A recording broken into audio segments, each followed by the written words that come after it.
Boa noite a todos. Boa noite. Continuamos o nosso estudo do capítulo 16 do Apocalipse, que está na linha de continuidade do capítulo 15. E esses dois capítulos formam um conjunto que é correto chamar de o conjunto da vingança do Senhor sobre aquela tríade, sobre o demônio e sobre as duas feras que estão a serviço do demônio. Elas parecem, nos capítulos 12 e 13, triunfaram.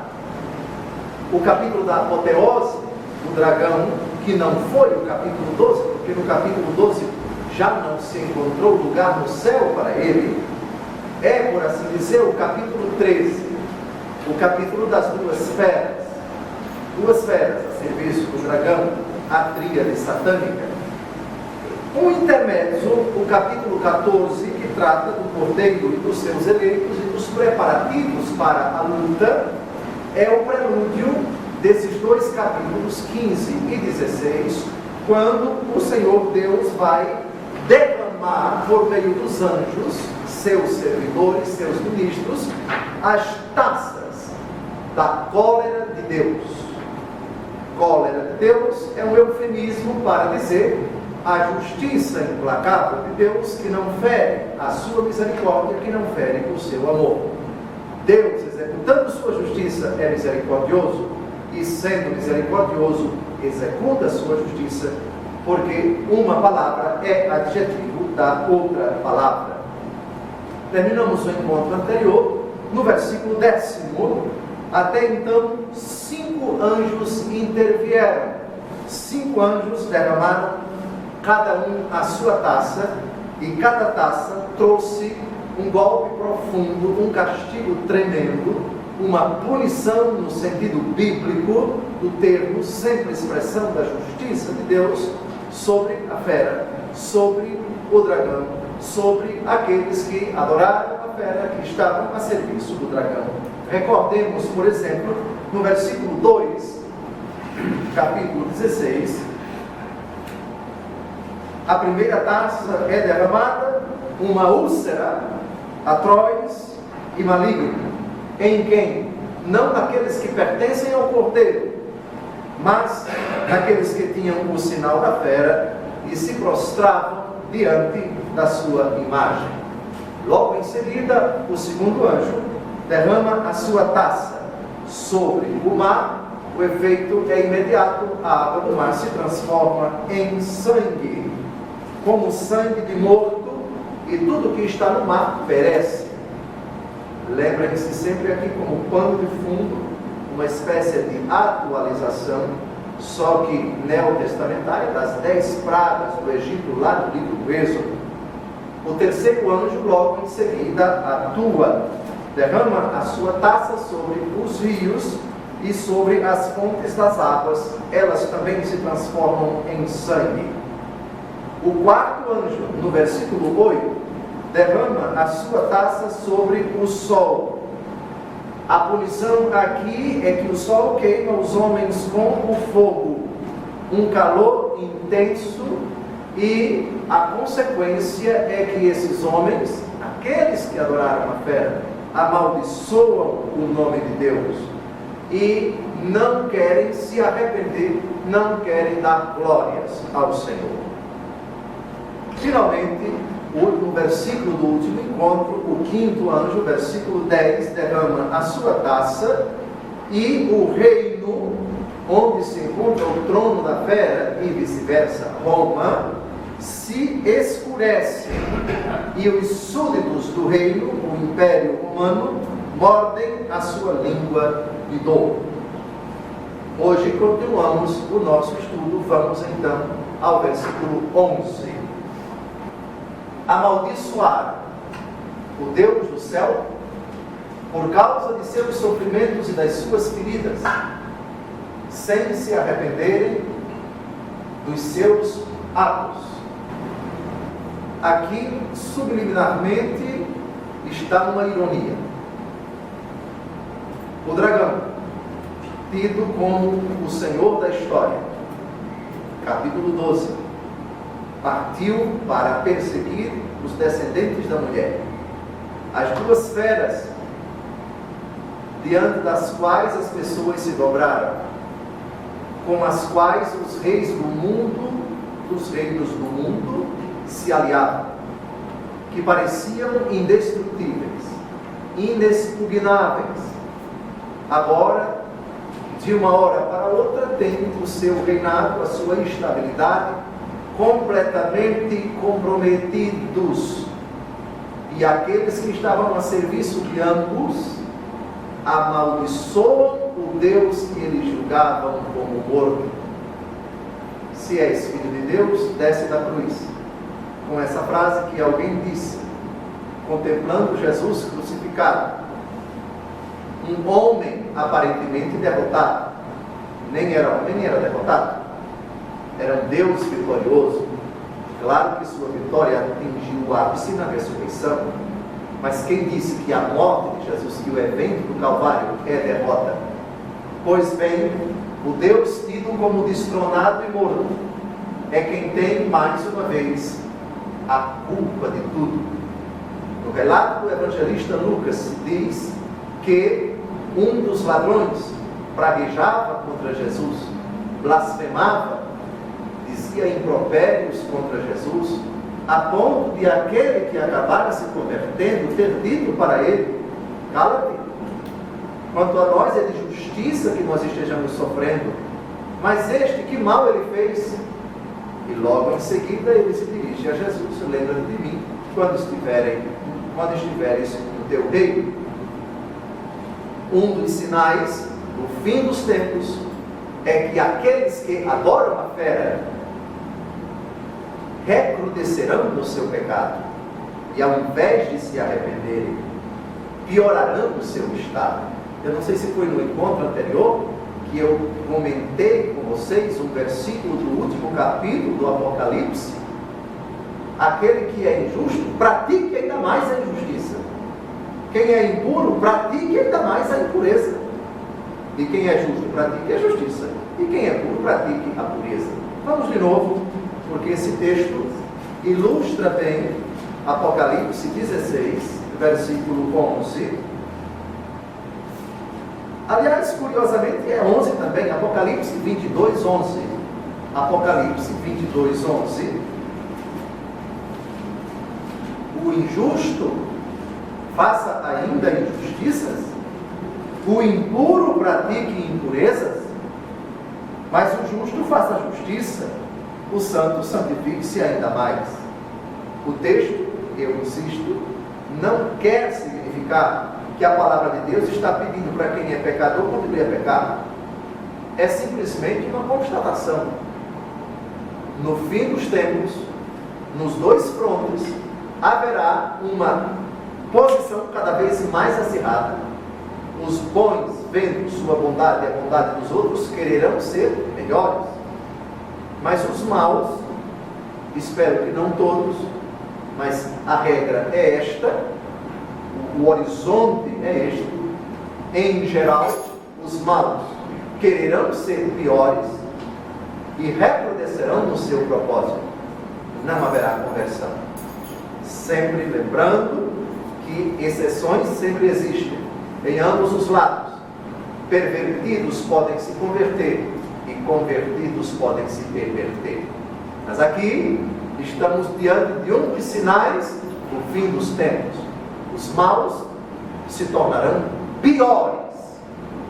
Por isso, nesse sentido, da parte deles, não podemos esperar muita coisa boa. Amaldiçoar o Deus do céu. Apocalipse, capítulo 16, versículo 12. O sexto anjo, subentende-se, derramou a sua taça sobre o grande rio Eufrates, e secaram-se as suas águas para que se abrisse caminho aos reis do Oriente.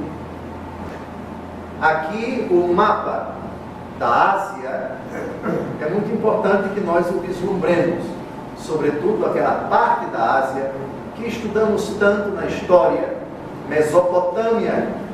Ali é a terra do nosso pai Abraão, o Iraque, Ali perto nós temos o Irã, dali vieram partos, dali vieram babilônios, dali vieram persas.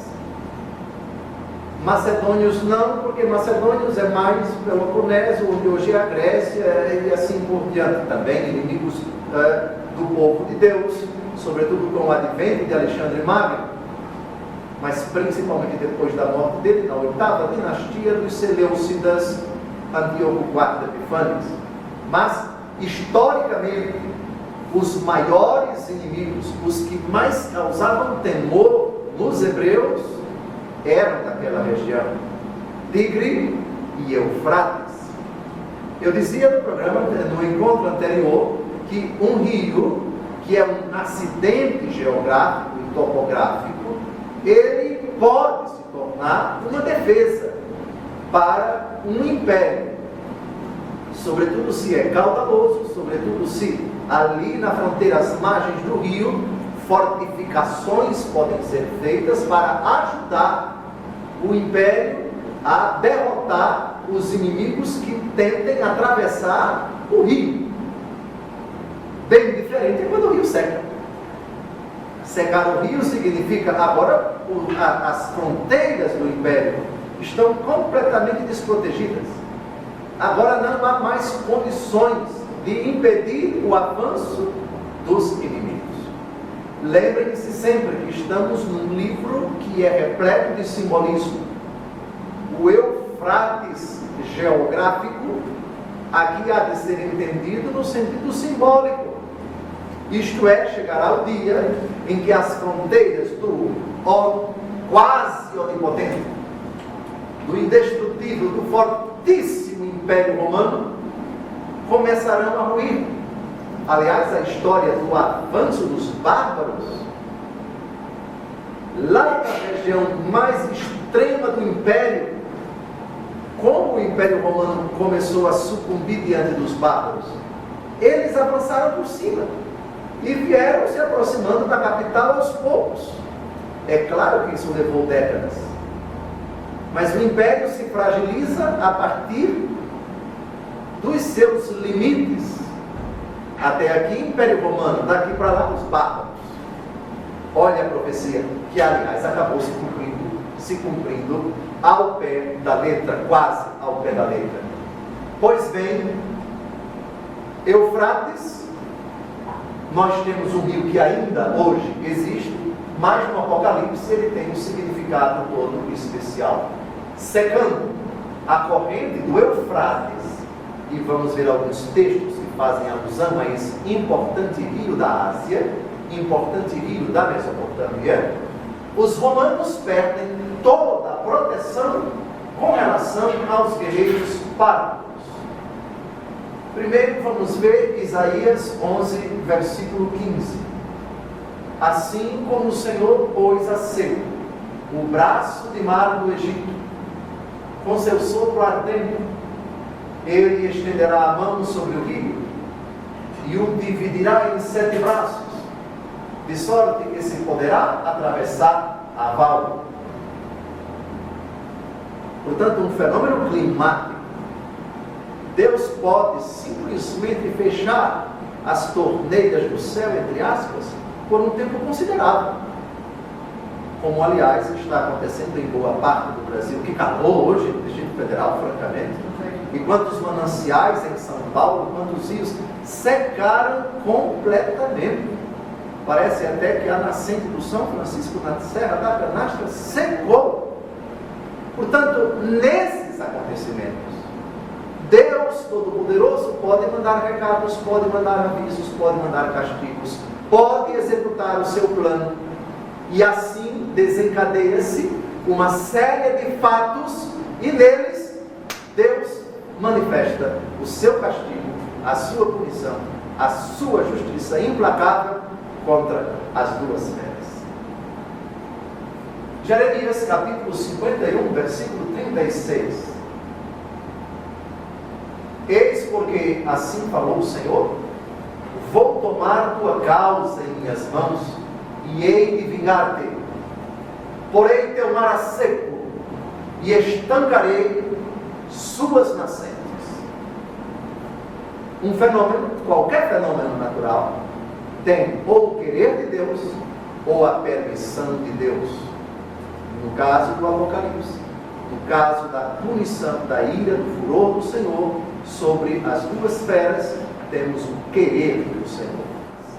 No livro do Apocalipse 9:14, vamos dar uma olhada.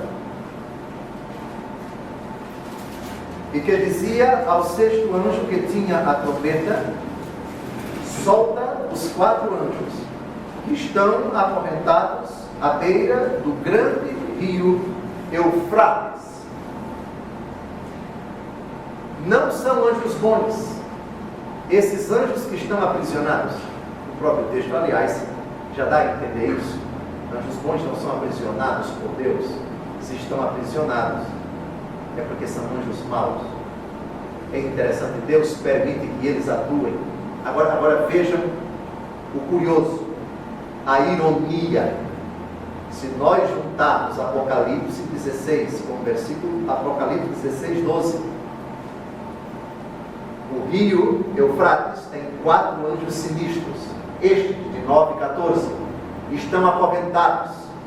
O rio vai secar, os anjos serão soltos. Para atingir quem? Para atingir os que seguiam a fera. É uma conclusão assustadora. Aqueles que servem ao demônio, se pensam que serão protegidos pelo seu protetor, estão enganados.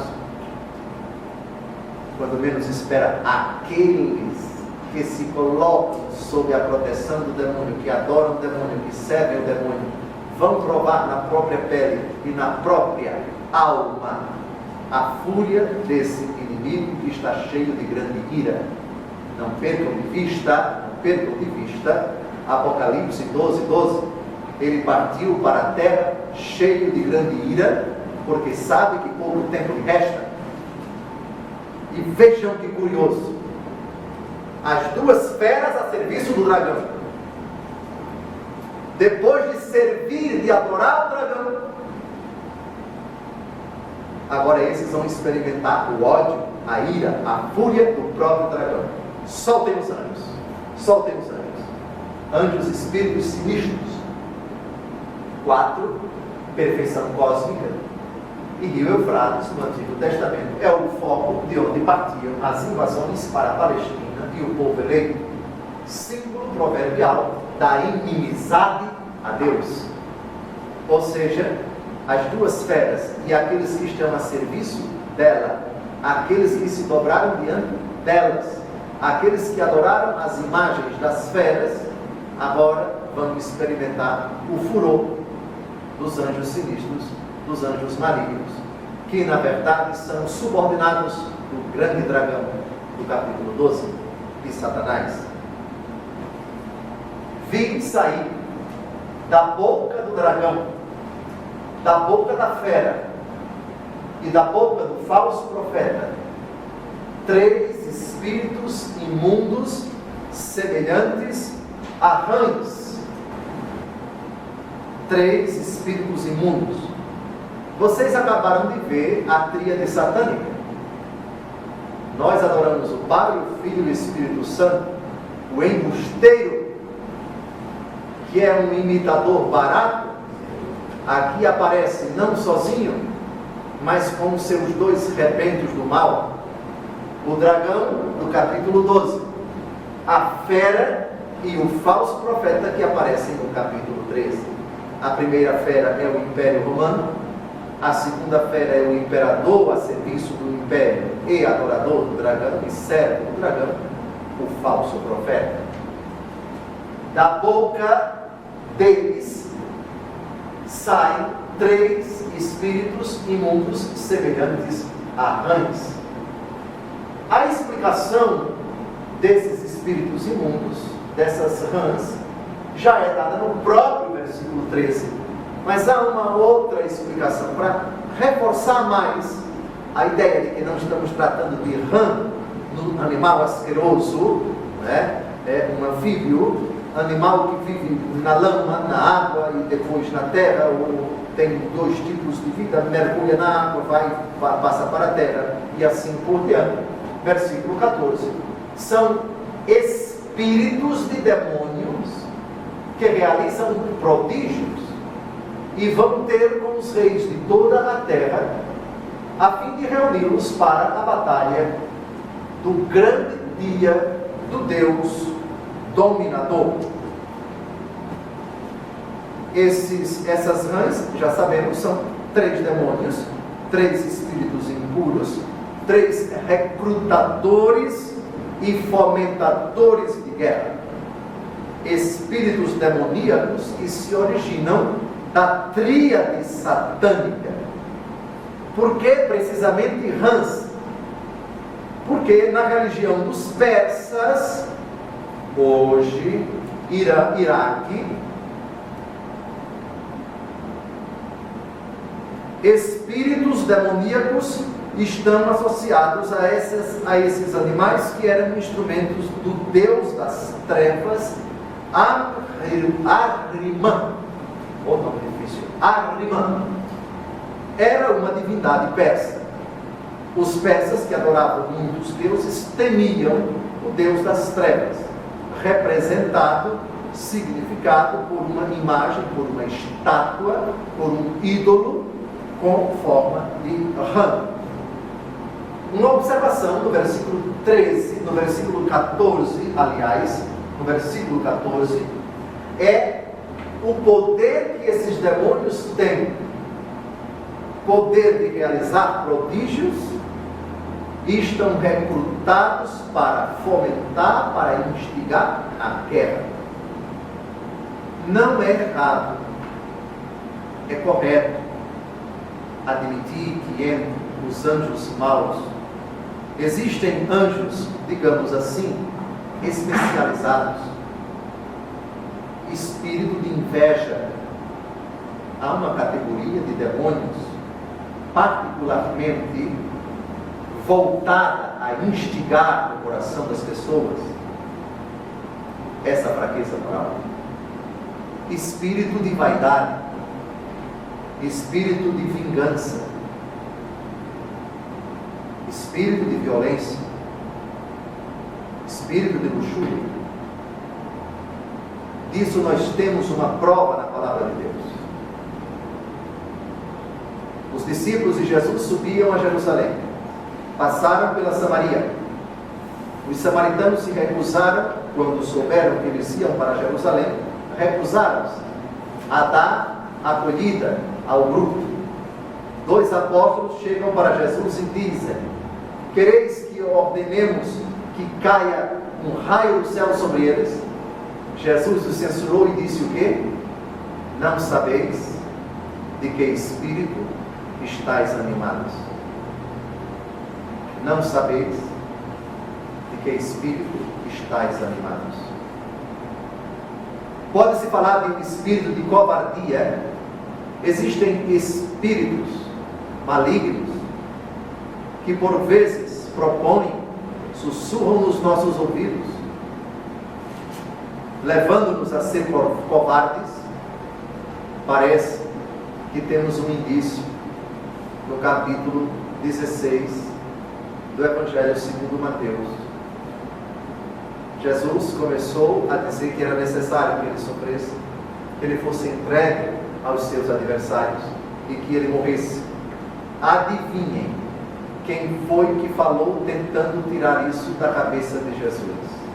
Senhor, que não te aconteça isso, Deus não permitirá.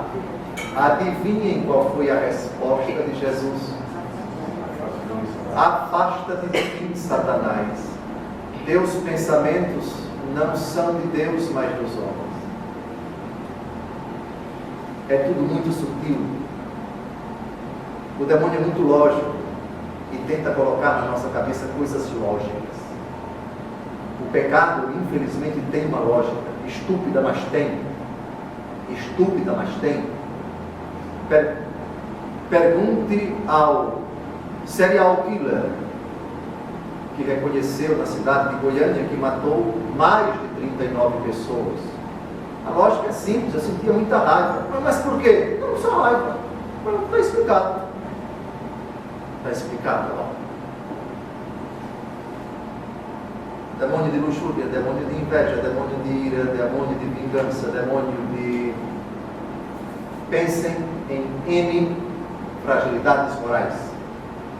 Não sabeis de que espírito estáis animados.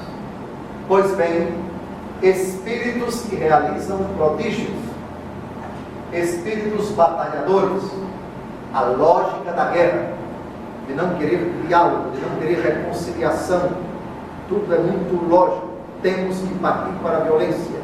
Quanto mais violentos formos, mais seremos temidos. Quanto mais bem armados estivermos, mais os adversários vão sentir medo de nós. Tudo é muito lógico, tudo obedece a uma lógica muito sutil desse mundo tenebroso, desse poder das trevas. Muito bem, essa batalha do grande dia do Deus dominador, mais na frente, ainda nesse capítulo, vai ser chamada de Batalha do Armagedon. A Batalha do Armagedon, no imaginário popular, até de Hollywood, tem o filme Armagedon. O título é esse mesmo, né? Com Bruce Willis e tudo, né? O Armagedon, a batalha final. Bem, existe, vai acontecer a Batalha do Armagedon. Na verdade, ela já está em ato. Mas esse nome é o nome referente a uma montanha próxima, na cadeia do Monte Carmelo, que fica no norte de Israel, já no litoral, hoje a cidade belíssima de Haifa. Haifa tem uma linda base naval, lá é o monte onde se refugiou o profeta Elias. Tem uma cidade de Megiddo, e tem um monte próximo a essa cidade, a Megiddo. Megiddo é uma cidade, a montanha de Megiddo, norte de Israel. A gente vai chegar lá quando tratarmos, é o versículo Armagedon, quem pode dizer? 16. Versículo 16. Apocalipse 16, versículo 15. Eis que venho como um ladrão. Feliz aquele que vigia e guarda as suas vestes para que não ande nu, ostentando a sua vergonha. Eis que eu venho como um ladrão. É uma frase pronunciada quase que literalmente por nosso Senhor Jesus Cristo. Assim, por exemplo, vamos em Mateus capítulo 24, 43. Muito bem, muito bem. Saber que se o pai de família soubesse em que hora da noite viria o ladrão, vigiaria e não deixaria arrombar a sua casa. Bem lembrado, bem descoberto. Muito bem. Então, é uma ideia. Aliás, quem está falando aqui é o próprio Jesus. É o próprio Jesus. Eu venho como um ladrão. Não é que Jesus seja um ladrão, mas o ladrão não manda recado, vem de sobressalto a qualquer momento, numa hora em que ninguém imagina. Feliz aquele que vigia e guarda as suas vestes para que não ande nu, ostentando a sua vergonha. Primeiro, eu devo dizer que no Apocalipse, aqui um detalhezinho, o Apocalipse tem 7 bem-aventuranças. Bem-aventurado é o feliz. Bem-aventurança é o auguro, é o desejo de felicidade. Vamos ver 7 bem-aventuranças, só 7, no Apocalipse. Por favor, capítulo 1, versículo 3. Feliz o leitor e os ouvintes se observarem as coisas nela escritas, porque o tempo está próximo. Primeira bem-aventurança. Segunda, capítulo 14, versículo 13. É aquela pequena oração sobre pelos mortos. Eu ouvi uma voz do céu que dizia: escreve, felizes os mortos que doravante morrem no Senhor, sim, diz o Espírito, descansem dos seus trabalhos, pois as suas obras os seguem. Felizes. Terceira bem-aventurança, capítulo 16, versículo 15. Já vimos, é esta, feliz aquele que vigia e guarda as suas vestes para que não ande nu, ostentando a sua vergonha. Agora, capítulo 19, versículo 9, quarta bem-aventurança. Ele me diz então, escreve: felizes os convidados para a ceia das núpcias do Cordeiro. Aliás, essa bem-aventurança é tão significativa que ela se encontra na missa, desde o primeiro século da igreja. Felizes os convidados para a ceia do Senhor, não é? Muito bem. E logo depois a frase de João Batista: eis o Cordeiro de Deus que tira o pecado do mundo. Muito bem. Próxima bem-aventurança, capítulo 20, versículo 6. Feliz e santo é aquele que toma parte na primeira ressurreição. Sobre eles a segunda morte não tem poder, mas serão sacerdotes de Deus e de Cristo, reinarão com ele durante os 1000 anos. E finalmente, capítulo 22, versículos 7 e 14. 7 é uma bem-aventurança, 14 é outra bem-aventurança. Versículo 7: eis que venho em breve, felizes aqueles que põem em prática as palavras da profecia deste livro. E versículo 14: felizes aqueles que lavam as suas vestes para ter direito à árvore da vida e poder entrar na cidade pelas portas. Essa observação eu considerei oportuna. Voltemos a Apocalipse 16:15. Apocalipse 16:15. Feliz aquele que vigia e guarda as suas vestes, atenção, vestes, para que não ande nu, ostentando sua vergonha. As duas antíteses, as duas realidades opostas, roupa, veste e nudez, já apareceram no Apocalipse. Vamos ver, por favor, Apocalipse 3, de 3 a 4, essa ideia da nudez e também da veste. Apocalipse 3, de 3 a 4. Lembra-te como recebeste e ouviste a doutrina. Observa e arrepende-te. Se não vigiares, virei a ti como um ladrão. Olha aí a ideia do ladrão. E não saberás a que horas te surpreenderei. Mensagem a Sardes. Continua o versículo 4. Todavia tens em Sardes algumas pessoas que não contaminaram suas vestes. Andarão comigo vestidas de branco, porque o merecem. A pureza, a graça, a retidão da alma, a conduta ilibada, plenamente agradável a Deus, obras de pessoa renovada, de pessoa convertida. E finalmente, no mesmo capítulo 3, versículos de 17 a 18, Laodiceia, mensagem duríssima, é uma comunidade nua, em contrapartida, em contraposição à comunidade de Filadélfia. Pois dizes, sou rico, faço bons negócios, de nada necessito, e não sabes que és infeliz, miserável, pobre, cego e nu. Aqui estão essas 5 palavras, o que significa uma pessoa nua. E São João explica no versículo 18: aconselho-te que compres de mim ouro provado ao fogo, para ficares rico, roupas alvas para te vestires, a fim de que não apareça a vergonha da tua nudez. Continua. E nos interessa aqui, a vergonha da tua nudez. Então é uma imagem que já, Apocalipse 16:15, que já é muito conhecida nossa. Ele está, de certa forma, repetindo.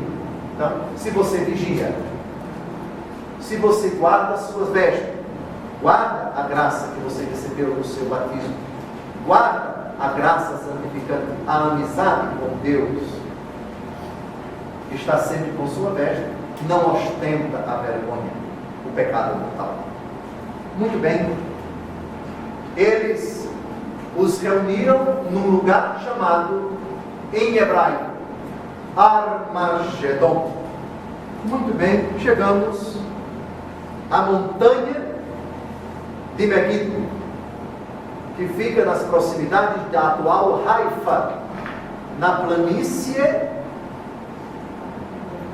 que culmina numa cadeia de montanhas próxima ao litoral, o Monte Carmelo. Vamos primeiro ver qual é a lembrança, qual é a importância dessa montanha do Armagedon para os judeus. É uma região de triste lembrança, porque lá aconteceu um fato terrível, que os israelenses jamais esqueceram. Aconteceu lá uma batalha, no tempo de Josias, já no finalzinho do reino de Israel, do reino de Judá. E o que aconteceu lá ficou tão marcado que para os cristãos, particularmente para São João, o final dos tempos, as últimas batalhas que vão acontecer entre o poder das trevas e os que pertencem a Cristo, serão batalhas que se desdobrarão, que acontecerão nesse cenário fictício. Estamos no mundo do simbolismo. Não é que toda a face da terra vai se reunir em Haifa, porque não dá. Haifa é uma cidade pequena, bonita, muito bonita. É uma região muito bem cuidada, tem uma agricultura muito desenvolvida, sobretudo com água que vem do mar da Galileia. Nós estamos na Galileia. E os israelenses têm uma técnica muito sofisticada de irrigação localizada. Lá eles plantam frutas, verduras, não só para o consumo interno, mas também para exportação. Muito bem, mas tem um significado histórico terrível para os judeus e tem um significado teológico para os cristãos. Vamos ver o que aconteceu na montanha de Megido, da cidade chamada Megido. Segundo o livro dos Reis, capítulo 23, de 29 a 30, Josias foi rei de Judá, o reino do sul, e governou do ano 640 ao ano 609. Portanto, reinou durante 31 anos. Reinou durante muito tempo, mas teve uma morte terrível. O reino de Judá se prepara para sucumbir depois dessa derrota. Israel, Judá, já começa a se tornar um reino muito fragilizado. Durante o seu reinado, o faraó Necal, rei do Egito, subiu contra o rei da Síria na direção do Eufrates. Já apareceu Eufrates no Apocalipse 2 vezes. Agora aparece o Armagedon, o vale de Megido, a montanha de Megido. Megido, Armagedon, Eufrates. Apocalipse e também o segundo livro dos Reis. Não há coincidência. O rei Josias saiu-lhe ao encontro, mas foi morto pelo faraó em Magedo ou Megido, que é a mesma coisa, outra tradução, logo no primeiro combate. Seus servos transportaram seu cadáver num carro de Magedo ou Megido a Jerusalém e sepultaram-no em seu sepulcro. O povo elegeu então Joacás, filho de Josias, que foi ungido e aclamado rei em lugar do seu pai. Vamos agora ao livro do profeta Zacarias, no final do Antigo Testamento, capítulo 12. É uma profecia sobre a libertação de Jerusalém, mas Israel, aqui, lê, escuta, ouve, medita essa profecia que evoca esse acontecimento triste, citado ainda há pouco no segundo livro dos Reis. Naquele dia, haverá um grande luto em Jerusalém, como o luto de Adad-Remon no vale de Magedo. Vale de Magedo, Armagedon, ou Armegido, Armagedon, Armagedon, Armagedon. Então, a ideia da batalha do Armagedon, o que ela evoca? Os dois frontes vão se confrontar. Haverá uma batalha, uma luta Claro que quem será vitorioso nós já sabemos. E vamos ver isso no capítulo 17, no capítulo 18 e no capítulo 19. Já sabemos quem vai sair vitorioso. Dom José, o senhor pode dizer na Bíblia se a batalha já está acontecendo? O Armagedon do Apocalipse está acontecendo aqui e agora. Vamos provar isso com uma carta do apóstolo Paulo. O apóstolo Paulo fala de uma luta, de uma batalha que já está acontecendo, na verdade, há muito tempo. Há muito tempo. Efésios, capítulo 6, versículos de 10 em diante. Então tirem da cabeça a ideia hollywoodiana do Armagedon. Se não me engano, no enredo é um meteorito de não sei quantos quilômetros que vai se aproximando do planeta, né? E alguém, um fulano lá, um alcoólatra, decide pilotar um avião e joga uma bomba dentro do coração do bicho, e o bicho explode, e a filhinha fica toda pesarosa porque papai é um herói, etc, etc. Não tem nada de meteorito, por favor. O Armagedon de Hollywood não tem nada a ver com esse Armagedon do Apocalipse. O Armagedon do Apocalipse é esse de Efésios 6, de 10 em diante. Finalmente, irmãos, fortalecei-vos no Senhor, pelo seu soberano poder. Revesti-vos da armadura de Deus. Atenção, guerra, para que possais resistir às ciladas do demônio. Atenção, olha a batalha agora. Olha a batalha em que âmbito ela acontece. Pois não é contra homens de carne e sangue que temos de lutar, mas contra os principados e potestades, contra os príncipes deste mundo tenebroso, contra as forças espirituais do mal espalhadas nos ares. Tomai, portanto, a armadura de Deus, para que possais resistir nos dias maus e manter-vos inabaláveis no cumprimento do vosso dever. Ficai alerta, a cintura cingidos com a verdade, o corpo vestido com a couraça da justiça e os pés calçados de prontidão para anunciar o Evangelho da paz. Sobretudo, embraçai o escudo da fé, com que possais apagar todos os dardos inflamados do maligno. Tomai, enfim, o capacete da salvação e a espada do Espírito, isto é, a palavra de Deus. Muito bem. Espero, caríssimos internautas, que a ideia do Armagedon, mistificada, poetizada, enfim, e apresentada com conotações tão fantasmagóricas, etc., cataclísmicas, coisas que acontecem no espaço, guerra nuclear, etc., nada disso. A batalha do Armagedon é contra o poder das trevas, os dois frontes, Satanás e o seu serviço. O capítulo 12 já vislumbra praticamente essa batalha. Os dois frontes estão perfilados, a luta está em andamento. Conversões dos perversos para convertidos, mas também apostasias, mas também pequenas vitórias de Satanás em seduzir, em enganar, em arrancar o poder de nosso Senhor Jesus Cristo em tantas almas, pelo engano, pela mentira, pelo embuste, pela injustiça, pela depravação, pela imoralidade. É uma luta que não tem trevas, que está sempre em ato, que está sempre em andamento, até ao fim dos tempos.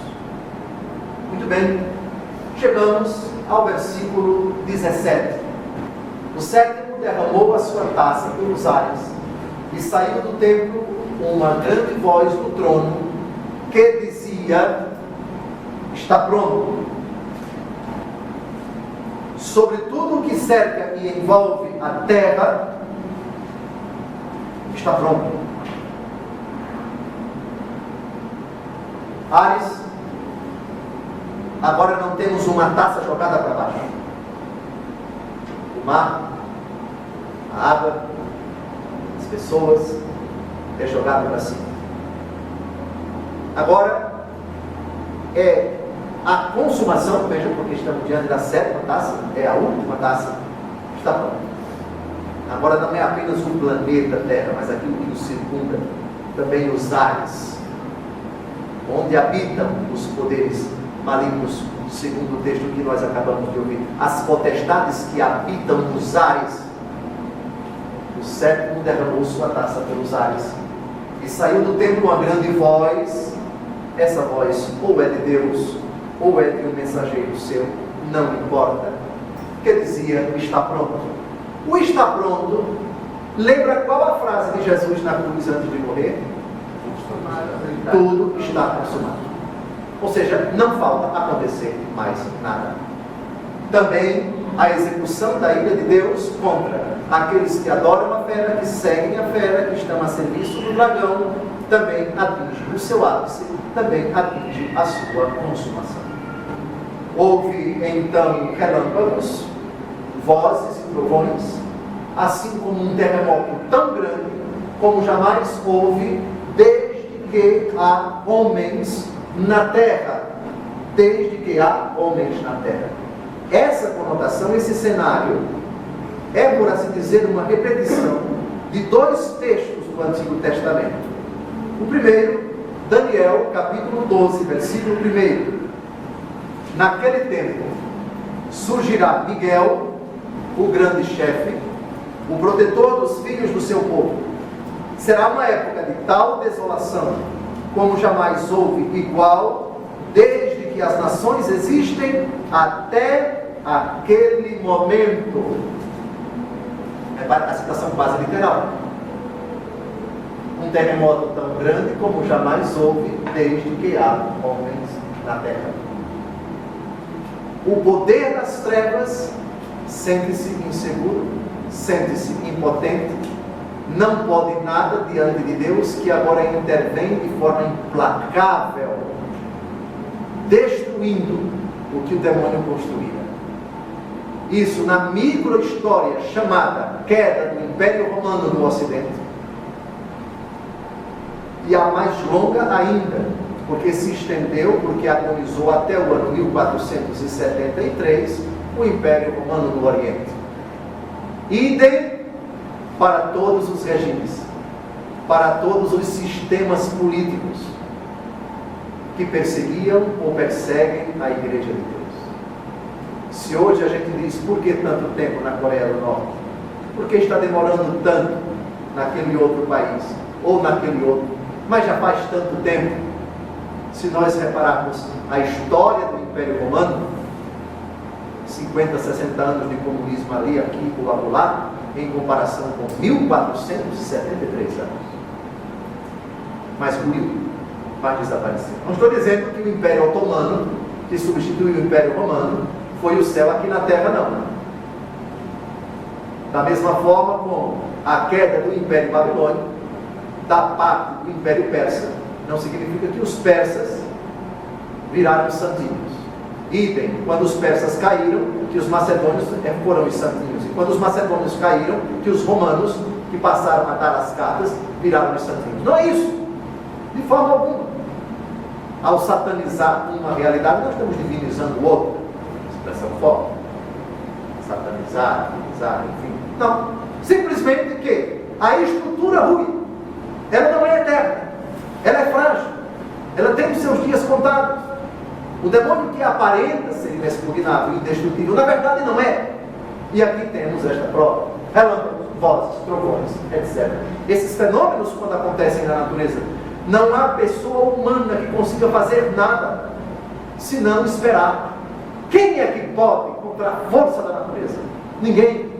E na força da natureza é o recado de Deus, é a voz de Deus, é o dedo de Deus, é o sinal de Deus, é a vingança de Deus, é a ira de Deus, é o castigo de Deus, é a resposta de Deus. Versículo 19. A grande cidade foi dividida em 3 partes, e as cidades das nações caíram. E Deus lembrou-se da grande Babilônia, para lhe dar de beber o cálice do vinho de sua ira, ardendo. Quem é esta grande cidade? Roma, a capital do império, foi destruída. Vai se tornar morada de demônios. Expressão que vai aparecer no capítulo seguinte. Morada de demônios. Isso aqui é um cemitério ao céu aberto. E de fato, a cidade de Roma, durante anos, virou um cemitério. Quem hoje passeia no Fórum Romano, as ruínas do Fórum Romano, aquilo dali permaneceu, claro, muita coisa foi soterrada, mas permaneceu daquele jeito, literalmente entregue às baratas. Foi dividida em 3 partes, a ruína completa. E as cidades das nações, as cidades que pertenciam ao outrora gigantesco e onipotente Império Romano, caíram também. Uma das cidades foi Hipona, que foi invadida pelos bárbaros, com Santo Agostinho nela.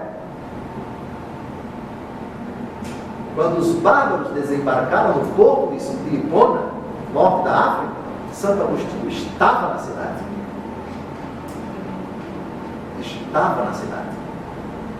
As cidades iam caindo, uma após outra. Império fragilizado, não tem mais força, não tem exército, está desprotegido, as estruturas todas ruíram, cada um vai para o seu lado.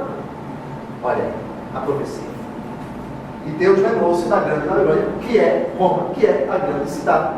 Agora você vai beber o cálice do vinho da minha ira ardente. Beber o cálice significa experimentar aquilo que eu estou dando para você. O que uma pessoa faz ao degustar o vinho, quando coloca o cálice na boca, é provar essa realidade. Agora, Roma experimenta a minha ira ardente. Versículo 20, por favor. Todas as ilhas fugiram e montanha alguma foi encontrada.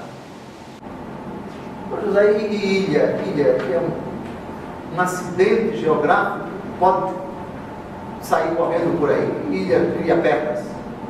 É uma força de expressão, por favor. Estes fenômenos cósmicos simbolizam as potências terrestres surpresas pelo sopro da cólera divina. É como se o Apocalipse dissesse: o que vai acontecer com esse império perverso, com essas 2 feras que estão a serviço do dragão, é algo tão assustador que até as ilhas, se tivessem pernas, fugiriam. Na verdade, essa ideia é do Antigo Testamento. Vamos citar 5 passagens do Antigo Testamento para ilustrar isso. Ilhas fogem, montanhas desaparecem, ou seja, é algo tão assustador que é capaz de transportar até aquilo que não tem pernas. Tamanho é o susto que nem as ilhas aguentam, nem as montanhas suportam. Jeremias, capítulo 4, versículo 24. Olho para as montanhas e as vejo vacilar, e as colinas todas estremecem. Ou seja, aqui nós estamos diante de uma linguagem quase que poética, que atribui sentimentos, medo a montanhas, a ilhas, etc.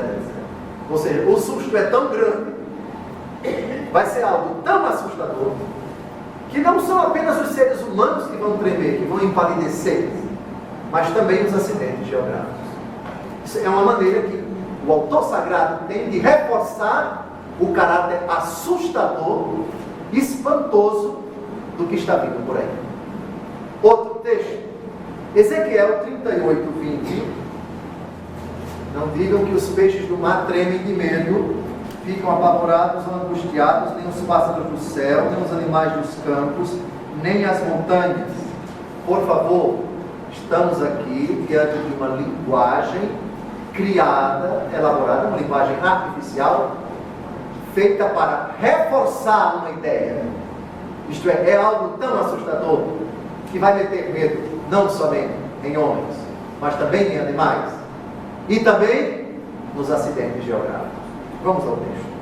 À minha vista tremerão de pavor os peixes do mar, os pássaros do céu, os animais dos campos e os répteis que se movem pela terra, assim como todos os homens que vivem na crosta terrestre. As montanhas desmoronar-se-ão, os rochedos cairão, e todas as muralhas serão derrubadas por terra. Reparem que esse é um oráculo contra um rei que massacrava Israel. Ou seja, tome cuidado, porque o recado que eu estou dizendo, a rebordosa, o castigo, vai ser algo de proporções inimagináveis, e não somente você vai morrer de medo, vai se pelar de medo, mas é algo tão assustador que até as criaturas, se pudessem, elas também experimentariam isto. Vamos agora a Ezequiel 26, do 15 ao 18. Um oráculo contra Tiro. Eis o que diz a ti o Senhor Javé, ao estrondo de tua queda, quando estiverem gemendo os feridos. E quando se proceder a mortandade em teu seio, as ilhas tremerão. Descerão do seu trono os príncipes do mar, decorarão seus mantos, deixarão suas vestimentas bordadas para demonstrar seu espanto, para se assentarem no chão e consternados com o que virem, tremerão sem parar. Proferirão a teu respeito este canto fúnebre, como pereceste, habitante dos mares, cidade altiva tão poderosa no mar, com os teus habitantes que se faziam temer por todos os povos marítimos. Eis que tremem as ilhas desde o dia de tua queda. As ilhas do mar estão aterrorizadas com o teu destino, etc, etc. Então, é uma ideia já comum no Antigo Testamento.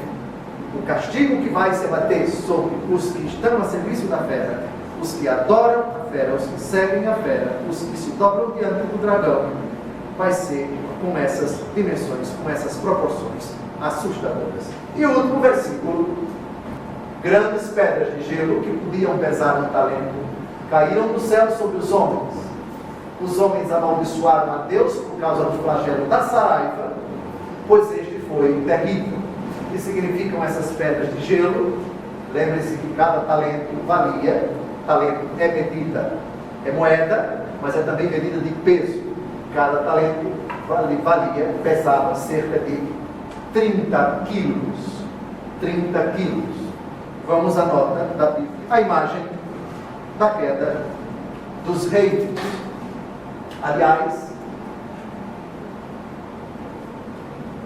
se vocês imaginam uma batalha como ela acontecia naquele tempo, dois frontes perfilados, antes de os soldados chegarem perto do inimigo, entrava em ação aquilo que nós chamamos, na linguagem atual, de artilharia. A artilharia era constituída de flecheiros, mas também de catapultas. A catapulta é um instrumento de guerra, uma arma de guerra, que consistia numa grande mão, por assim dizer, não é? Que era puxada por corda. Na sua extremidade, ela tinha um bojo, um recipiente mais ou menos fundo, onde se colocava aquilo que seria jogado com uma velocidade tremenda. Poderia ser alguma coisa queimando, poderia ser algo muito pesado, capaz, por exemplo, de derrubar uma muralha, ou capaz de derrubar a porta, o portão principal da muralha, ou então simplesmente de causar prejuízo para além das muralhas, dentro da própria cidade. Primeiro entrava em ação a artilharia, antes que os soldados fossem, porque se fossem e a catapulta e os flecheiros atirassem, poderiam atingir os próprios soldados. Enfim, uma técnica de guerra muito comum naquele tempo. Grandes pedras de gelo que podiam pesar um talento caíram do céu sobre os homens. A ideia que lembra também a catapulta. Muito bem, assim se encerra o capítulo 16, o capítulo da execução das 7 taças que são derramadas, o furor de Deus, a ira de Deus sobre o dragão, sobre a primeira fera, sobre a segunda fera e sobre os que estão a serviço dos 3. Boa noite.